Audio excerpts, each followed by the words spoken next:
সমালোচনার জবাব মুখে নয়, ব্যাটেই দিতে হয়। বিপদে দলের প্রয়োজনে ত্রাতা হয়ে সমালোচকদের এমন বার্তাই দিলেন তাওহিদ হৃদয়। এশিয়া কাপে ছোট 2টি ইনিংস খেললেও অনেকদিন ব্যাটে বড় রানের দেখা পাচ্ছিল না। তাই সুপার 4-এর ম্যাচে শ্রীলঙ্কার বিপক্ষে তাওহিদ হৃদয় স্কোয়াডে থাকায় সমালোচনার ঝড় ওঠে সামাজিক মাধ্যমে।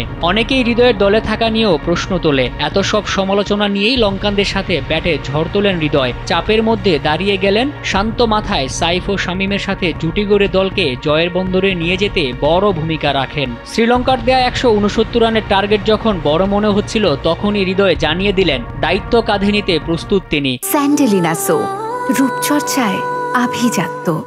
লঙ্কান বোলারদের সামলে 4-4 ও 2-6-এ 37 বলে 58 রানের ক্যামিও খেলে যখন ফিরলেন, ততক্ষণে দলের জয়টাও প্রায় নিশ্চিত হয়ে গেছে। শেষ পর্যন্ত 4 উইকেটের জয় নিয়ে মাঠ ছাড়ে বাংলাদেশ। ক্রিকেটারদের সমালোচনা থাকবেই, তবে পরিশ্রম আর আত্মবিশ্বাস থাকলে সমালোচনাকেও পাশ কাটিয়ে নায়ক হওয়া যায়, সেটাই দেখালেন তাওহিদ হৃদয়।